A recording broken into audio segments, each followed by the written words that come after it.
Hello friends, this is Prashant Sharma, your teacher, mentor, guide. Today we are going to discuss about the topic which is called as coordination. Then its features, importance and case studies too. Let's begin.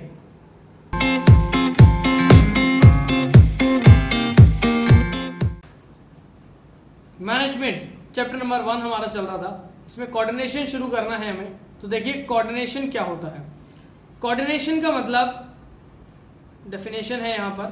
Coordination is the force that binds all the other functions of management. Management के कौन कौन से function होते हैं? Planning, organizing, staffing, directing और controlling.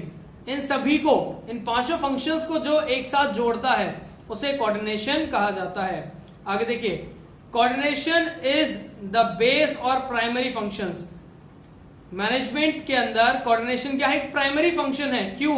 क्योंकि coordination नहीं होगा तो काम सही तरीके से पॉसिबल नहीं है. देखिए आगे, of every manager, primary function है हर मैनेजर का. हर मैनेजर को ऑर्गेनाइजेशन के अंदर ये फॉलो करना होता है. देखिए, because various departments working independently, अलग अलग डिपार्टमेंट्स जो है वो काम करते हैं ऑर्गेनाइजेशन में अलग अलग तरीके से. And there is need to relate and integrate their activities. उन सभी डिपार्टमेंट्स को एक साथ जोड़ना बहुत ज्यादा जरूरी होता है. क्यों होता है? क्योंकि जब कोऑर्डिनेशन में काम होता है तो बहुत इजीली जो आपका टारगेट है उसे आप अचीव कर सकते हैं. जैसे इंडिपेंडेंट वर्किंग डिपार्टमेंट्स कौन से? सेल्स डिपार्टमेंट होता है आपका, परचेज डिपार्टमेंट होता है, प्रोडक्शन डिपार्टमेंट होता है, फाइनेंस डिपार्टमेंट. उन सबको जोड़ दिया जाए तो क्या बनता है? कंपनी बनती है. इन सबको जोड़ दिया जाए तो ऑर्गेनाइजेशन बनती है, यानी कंपनी बनती है. ठीक है. तो जितने भी डिपार्टमेंट्स हैं उन सभी के एक्टिविटीज को इंटीग्रेट करना, जोड़ने का काम कोऑर्डिनेशन का होता है. और जितने भी फंक्शंस ऑफ मैनेजमेंट होते हैं 5, प्लानिंग से लेकर कंट्रोलिंग तक, उन सभी को भी जोड़ने का काम कोऑर्डिनेशन करता है. देखिए यहां पर एक डायग्राम दिख रहा है आपको, उसकी हेल्प से भी आप समझ सकते हैं क्या हो रहा है. यहां पर ये सब क्या कर रहे हैं? इस गोल को अचीव करने के लिए मिलकर के काम कर रहे हैं. ठीक है. एफर्ट्स क्या कर रहे हैं? मिलकर के एफर्ट्स लगा रहे हैं. ठीक है. एग्जाम के अंदर आप क्या करते हैं? एक व्यक्ति नकल करता है, बाकी लोगों को नकल कराता है और टीचर को बताना पड़े, है ना? ऐसा ही समझते हैं आप लोग.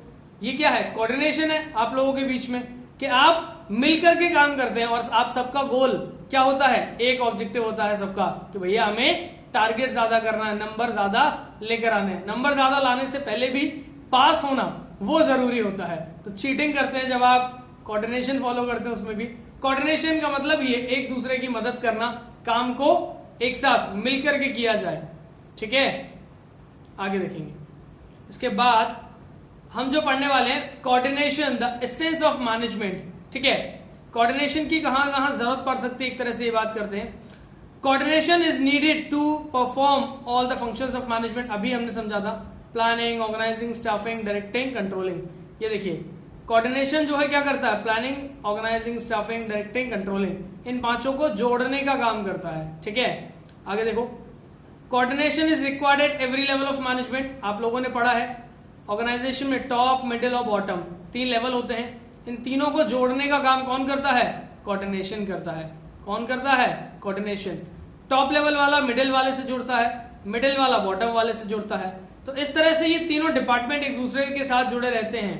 ठीक है. ये तीनों लेवल्स एक दूसरे के साथ जुड़े रहते हैं. या कंपनी के अंदर सेल्स, परचेज और प्रोडक्शन डिपार्टमेंट है तो ये तीनों भी कोऑर्डिनेशन की मदद से जुड़े रहेंगे. ठीक है. आगे देखो क्या लिखा हुआ इसमें? Top, middle, bottom. तो ये तीनों डिपार्टमेंट्स एक दूसरे से जुड़े हुए होते हैं. किसकी मदद से? कोऑर्डिनेशन की. क्यों? क्योंकि टॉप लेवल अगर प्लान नहीं बनाएगा तो मिडिल लेवल इंप्लीमेंट क्या करेगा, और इंप्लीमेंटेशन नहीं होगा तो बॉटम लेवल एग्जीक्यूशन किसका करेगा. बात समझ रहे हैं? तो इसलिए कोऑर्डिनेशन होना बहुत जरूरी है. आगे देखेंगे आप लोग क्या लिखा हुआ है. Coordination is the most important function of an organisation. Because आपको प्रॉफिट कमाना है, आपको सरवाइव करना है मार्केट के अंदर, आपको आपका ऑर्गेनाइजेशन का गोल अचीव करना है. सभी चीजों में कोऑर्डिनेशन बहुत ज्यादा इंपॉर्टेंट रोल प्ले करता है. ठीक है. देखो, any company which fails to coordinate its activities, अगर कोई कंपनी फेल हो जाती है कोऑर्डिनेशन करने में, कांट सर्वाइव, वो कंपनी सर्वाइव नहीं कर सकती, लंबे समय तक मार्केट में रन नहीं कर सकती अपने आप को, can't survive and run successfully for longer period of time. ये बात हमने की कि लॉन्ग ड्यूरेशन में, लंबे समय में वो बिजनेस रन नहीं किया जा सकता है, लॉस में जाएगा और एक ना एक समय आने पर उसको बंद जरूर करना पड़ेगा। अगला टॉपिक है हमारा नेचर या फीचर्स ऑफ मैनेजमेंट। इसके अंदर क्या पढ़ेंगे हम, देखिए इंटीग्रेटेड ग्रुप एफर्ट्स, इंटीग्रेट करना मतलब जोड़ना, किसको, ग्रुप एफर्ट्स को, यानी जितने इंडिविजुअल्स काम करेंगे ऑर्गेनाइजेशन के अंदर उनको ग्रुप में आप कैसे बाइंड करेंगे, ठीक है, कैसे उन सभी को आप एक साथ जोड़ के रखेंगे, वो चीज होती है कोऑर्डिनेशन। वो क्या होता है आपका, वो होता है कोऑर्डिनेशन, ठीक है। चले देखो क्या लिखा है, coordination focus to group effort to ensure that performance is as per plan, मतलब आपने जैसा प्लान किया है परफॉर्मेंस आपका जो काम है उसके अकॉर्डिंग चलना चाहिए, ठीक है। तो ग्रुप एफर्ट में अगर आप काम करते हैं तो कोऑर्डिनेशन आपकी हेल्प जरूर करता है। आगे देखो, it is the continuous process. मान लीजिए आपको एक ऑर्डर आया 100 यूनिट्स प्रोड्यूस करने हैं, तो सारे डिपार्टमेंट जितने भी हैं, ठीक है, परचेज डिपार्टमेंट हो गया, प्रोडक्शन डिपार्टमेंट हो गया आपका, प्लस फाइनेंस और सेल्स डिपार्टमेंट हो गया, ये सब मिलकर के काम कर रहे हैं इस गोल को अचीव करने के लिए, ठीक है। लेकिन अगला एक और ऑर्डर आया 150 यूनिट्स प्रोड्यूस करने का, तो इस टाइम मिलकर के कोऑर्डिनेट करके काम नहीं कर रहे हैं, तो ऐसा होगा क्या, नहीं, इस टाइम भी कोऑर्डिनेशन से करेंगे और इस टाइम भी कोऑर्डिनेशन से, इसके बाद भी ऑर्डर्स आते रहेंगे, एड ऑन होते रहेंगे ऑर्डर्स, वहां पर भी कोऑर्डिनेशन के साथ काम किया जाएगा, ठीक है। तो कंटिन्यूअस बेसिस पर कोऑर्डिनेशन फॉलो होता है, ऑर्गेनाइजेशन के हर स्टेप पर कोऑर्डिनेशन फॉलो होता है, जितने लेवल्स होते हैं टॉप मिडिल बॉटम, इन सभी में जितने काम किए जाते हैं हर जगह कोऑर्डिनेशन जो है वो फॉलो किया जाता है, ठीक है। देखो क्या लिखा है, coordination is a continuous process, एक लगातार होने वाली प्रोसेस है, as it is needed at each and every step of organisation, organisation के हर स्टेप पर इसकी जरूरत होती है। Next, pervasive in nature, important, pervasive in nature पहले भी हमने डिस्कस किया है जब हमने कैरेक्टरिस्टिक्स बात किए थे। परवेसिव का मीनिंग होता है यूनिवर्सल, क्या होता है, यूनिवर्सल, ऐसी चीज जो हर जगह एक जैसी होती है।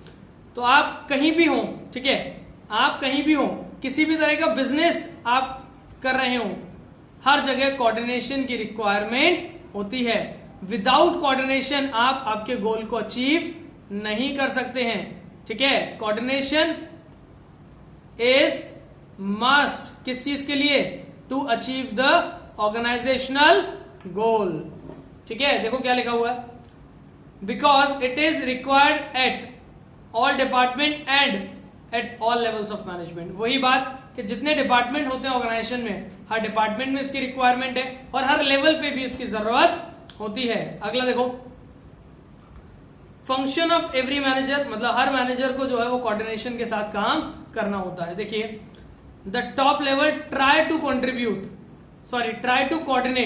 टॉप लेवल क्या करता है, कोऑर्डिनेट करने की कोशिश करता है the overall plans and policies of organisation, जितने भी प्लान और पॉलिसीज हैं किसके, ऑर्गेनाइजेशन के, ठीक है।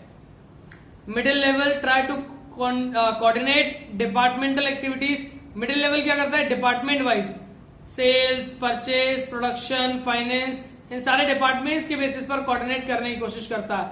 और लोअर डिपार्टमेंट जो है वो क्या करता है, एक्टिविटीज को परफॉर्म करता है मिलकर के, सारे वर्कर्स जो हैं। Lower level coordinate the activities of worker, जितने वर्कर हैं उनके बीच में कोऑर्डिनेशन बहुत जरूरी होता है। यहां तक क्लियर है आपको, ठीक है। ये हो गया आपका नेचर या फीचर्स ऑफ मैनेजमेंट। इसके बाद जो टॉपिक हमें ध्यान देना है वो क्या है आपका, इंपॉर्टेंस ऑफ कोऑर्डिनेशन। कोऑर्डिनेशन की ऑर्गेनाइजेशन में रिक्वायरमेंट क्या है, जरूरत क्या है। पहला, सर्वाइवल ऑफ ऑर्गेनाइजेशन, कोऑर्डिनेशन होगा तो ऑर्गेनाइजेशन सर्वाइव कर पाएगी। लॉन्ग ड्यूरेशन के लिए वो क्या कर सकती है, ऑर्गेनाइजेशन सर्वाइव कर सकती है, ठीक है। कॉम्पिटिटर के साथ कंपीट कर सकती है, तो ये सारी चीजें पॉसिबल है कोऑर्डिनेशन अगर है तो। The quality of coordination is the main factor of survival of organisation. Coordination होगा तो आप सर्वाइवल कर सकते हैं, ऑर्गेनाइजेशन को रन कर सकते हैं लॉन्ग ड्यूरेशन में भी, ठीक है, या लंबे समय तक, ठीक है। आगे देखो, अगला है ग्रोथ इन साइज। आपके बिजनेस को ग्रोथ पॉसिबल है कब कोऑर्डिनेशन होगा तो with increasing size of organisation coordination help to harmonize individual and organizational goal, ठीक है। एक साथ मिलकर के, एक साथ जोड़ करके सारे इंडिविजुअल्स जो हैं उनको एफर्ट्स को जोड़ा जाएगा और ऑर्गेनाइजेशन के गोल को अचीव किया जाएगा। तो ऑर्गेनाइजेशन का गोल क्या है? ग्रोथ करना। ऑर्गेनाइजेशन का गोल क्या है? ग्रोथ करना। ग्रोथ इन साइज यानी और बिजनेस बड़ा हो, ब्रांचेस बढ़े, उनकी डिपार्टमेंट्स ऐड हो, बिजनेस में नए प्रोडक्ट्स ऐड हो, ये हर ऑर्गेनाइजेशन की कोशिश रहती है। और पॉसिबल कैसे होता है? ये पॉसिबल होता है कोऑर्डिनेशन की मदद से। अगला देखिए, specialisation. Coordination help to reconcile difference in approach of different specialist. Organisation के अंदर अलग अलग स्पेशलिस्ट होते हैं, जैसे फाइनेंशियल एक्सपर्ट होते हैं, फाइनेंस के स्पेशलिस्ट होते हैं, सेल्स के स्पेशलिस्ट होते हैं, इसी तरह से परचेज और प्रोडक्शन के होते हैं, अलग अलग डिपार्टमेंट के स्पेशलिस्ट होते हैं। और वो सब क्या करते हैं? अपने अपने डिसीजंस फॉलो करते हैं, अपने अपने तरीके को फॉलो करते हैं। अगर कोऑर्डिनेशन होगा तो वो सब मिलकर के एक ही फंडे को फॉलो करेंगे, वो सारे लोग एक कोऑर्डिनेशन की मदद से जुड़े रहेंगे, उन सारे स्पेशलिस्ट की जो सोच है वो एक जैसी होने की संभावना होती है कोऑर्डिनेशन की मदद से। अगला है एनकरेजमेंट टू डेवलपमेंट। डेवलपमेंट को एनकरेज करता है कोऑर्डिनेशन। क्यों? Coordination help in increase the rate of development. अगर आप कोऑर्डिनेट करेंगे, किसी की मदद करके काम करेंगे, तो ज्यादा पॉसिबिलिटी होती है रेट ऑफ डेवलपमेंट की जो बात कर रहे हैं हम यहां पर, वो क्या है कि ऑर्गेनाइजेशन के अंदर डेवलपमेंट ज्यादा हो सकता है। एक व्यक्ति को काम नहीं आ रहा है, मान लीजिए ये है, इन्हें काम समझ में नहीं आ रहा है, ये जो दूसरा है इसने इनकी मदद कर दी। अब जब पहला वाला दूसरे की मदद करेगा तो इससे क्या होगा? ये सीख जाएंगे, ठीक है, ऐसा ही होगा। तो ये भी सीख गए तो क्या होगा? ऑर्गेनाइजेशन में इसी तरह से जो एम्प्लॉइज काम नहीं जानते वो भी सीख जाएंगे, तो ऑर्गेनाइजेशन में वो अच्छे एफर्ट्स पुट ऑन करेंगे, इससे ऑर्गेनाइजेशन का डेवलपमेंट होगा। अब हम बात करने वाले हैं एक कोऑर्डिनेशन से रिलेटेड केस की। तो देखिए कैसे सॉल्व करना है। सबसे पहले इस केस को, नीचे आपको जो क्वेश्चन है पूछा गया उसको पढ़ना होता है। पहले भी मैं कह चुका हूं आपसे प्रीवियस क्लासेस में, अगर नहीं अटेंड किए प्रीवियस क्लासेस, प्रीवियस वीडियोस नहीं लिए हैं आपने, तो जाइए एक बार और वो वीडियोस देखिए। आपको इससे पहले के जो टॉपिक्स में डाउट होगा वो भी क्लियर हो जाएगा। देखें, what quality of management do you think the company is lacking. ऊपर जो केस है इसमें कौन सी क्वालिटी मैनेजमेंट की फॉलो नहीं हो रही है, कौन सी फॉलो नहीं हो रही है, और उसके दो फीचर्स भी एक्सप्लेन करने हैं, ठीक है। क्वेश्चन हमने पढ़ लिया, इसके बाद केस जो है पढ़ेंगे हम लोग, ठीक है। मैं चाहता हूं आप लोग वीडियो पॉज करें, एक बार ट्राई करें। आई होप आप लोगों ने ट्राई किया होगा। चलिए देखते हैं। अमर लिमिटेड एक कंपनी है, is engage in production of electrical goods. वो क्या करते हैं? इलेक्ट्रिकल गुड्स पे डील करते हैं। The company's profit and market share are declining. उस कंपनी का प्रॉफिट और मार्केट में जो शेयर है वो डिक्लाइन हो रहा है, कम हो रहा है। क्या हो रहा है? कम हो रहा है, ठीक है। The production department blames the marketing department. Production department क्या कर रहा है? मार्केटिंग डिपार्टमेंट को ब्लेम कर रहा है। किस चीज के लिए? For not meeting the sales target. जितना सेल्स का टारगेट होगा उसको पूरा ना करने के लिए ब्लेम कर रहा है। आगे देखो, and the marketing department blame the production department. Marketing department यहां पर प्रोडक्शन डिपार्टमेंट को ब्लेम कर रहा है। क्यों? For producing goods which are not of good quality. ऐसे गुड्स प्रोड्यूस करने के लिए जो अच्छी क्वालिटी के नहीं है, and do not meet the customers expectation. ऐसे गुड्स जो कस्टमर की एक्सपेक्टेशन को फुलफिल नहीं कर रहे हैं, तो उस चीज के लिए क्या कर रहा है? प्रोडक्शन डिपार्टमेंट को ब्लेम किया जा रहा है मार्केटिंग डिपार्टमेंट के द्वारा। आगे, the finance department blames both production and marketing department. यहां चल क्या रहा है? एक दूसरे पे ब्लेम कर रहे हैं सर। तो फाइनेंस डिपार्टमेंट ने प्रोडक्शन और मार्केटिंग वाले को ब्लेम किया कि उनकी वजह से क्या हो गया? रेट ऑफ इन्वेस्टमेंट, जितना बिजनेस में इन्वेस्ट किया है उस पर मिलने वाला फायदा जो है वो कम हो गया। तो इस तरह से सारे डिपार्टमेंट, प्रोडक्शन का हो चाहे वो परचेज का हो, चाहे वो मार्केटिंग का हो, चाहे वो फाइनेंस का हो, सब क्या कर रहे हैं, एक दूसरे के साथ ब्लेम का गेम खेल रहे हैं। ठीक है, तो यहां पर कौन सा कॉन्सेप्ट फॉलो नहीं हो रहा है मैनेजमेंट का, आप बहुत आराम से समझ पाते हैं या समझ सकते हैं कि कोऑर्डिनेशन नहीं है। किसमें, जितने डिपार्टमेंट है ये 5, इनके बीच में कोऑर्डिनेशन नहीं है। तो आंसर क्या होगा आपका, कोऑर्डिनेशन। और उसके साथ साथ आपको क्या करना है, 2 फीचर्स भी एक्सप्लेन कर रहे हैं। देखिए ए पार्ट में क्या है, कौन सा फीचर जो है जो मैनेजमेंट का, या फिर कौन सा ऐसा क्वालिटी जो फॉलो नहीं हो रहा, वो है कोऑर्डिनेशन। आगे दूसरे पॉइंट में फीचर्स कोऑर्डिनेशन के बताने, तो कोऑर्डिनेशन इंटीग्रेट्स ग्रुप एफर्ट, ये पॉइंट भी सही है, और कंटिन्यूअस। इन्हें आप एक्सप्लेन करने जब कहेगा तो एक्सप्लेन करेंगे, वरना सिर्फ पॉइंट लिख करके खत्म कर सकते हैं। आज की वीडियो में इतना ही। Thank you so much.